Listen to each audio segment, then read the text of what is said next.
সম্প্রতি একটি টকশোতে জরিপ ও নির্বাচন প্রসঙ্গে বিএনপির নেত্রী রুমিন ফারহানা দাবি করেন, জরিপ নির্বাচনে পার্থক্য গড়ে দেবে না।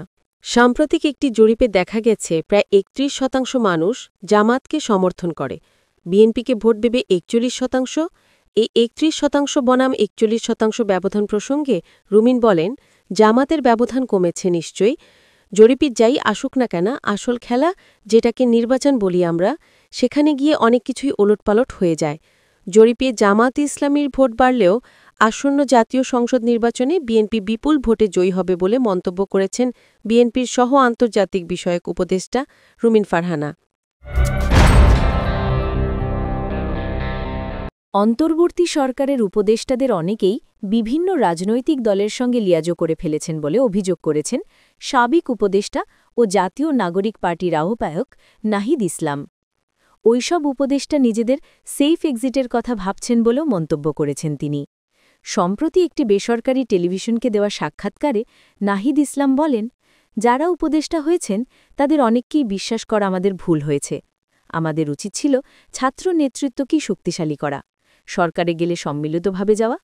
আমরা নাগরিক সমাজ ও রাজনৈতিক দলকে যে বিশ্বাস করেছিলাম বা তাদের উপর আস্থা রেখেছিলাম, সেই জায়গায় আমরা আসলে প্রতারিত হয়েছি।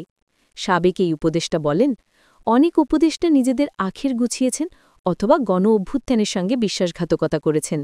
যখন সময় আসবে আমরা এদের নামও উন্মুক্ত করব। তিনি আরও বলেন, অনেকেই বিভিন্ন রাজনৈতিক দলের সঙ্গে আঁতাত করে ফেলেছে, তারা নিজেদের সেফ এক্সিটের কথা ভাবছেন। তারা মনে করছেন তাদের ক্ষমতায় টিকিয়ে রেখেছে রাজনৈতিক দলগুলোর সাপোর্ট। এই সাপোর্ট ছাড়া তারা সরকার পরিচালনা করতে পারবেন না। এটাও সত্য, রাজনৈতিক দলগুলো নানান বাধা দিয়েছে।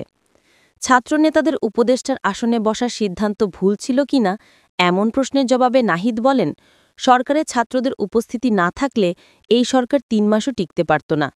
তিনি বলেন, প্রথম ৬ মাস সরকারকে উৎখাত করার, প্রতিবিপ্লব করার নানা ধরনের চেষ্টা চলমান ছিল।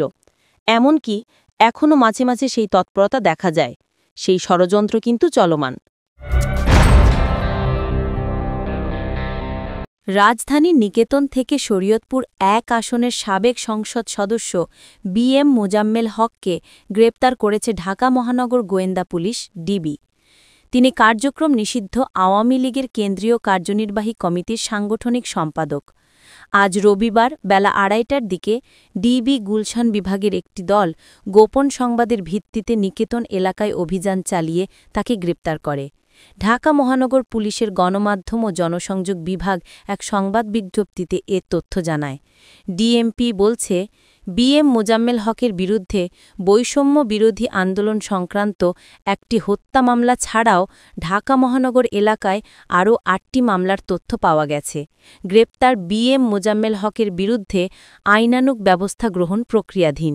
ওবিসি টেলিভিশন নিউজ টাইম, সত্য প্রকাশে অঙ্গীকারবদ্ধ।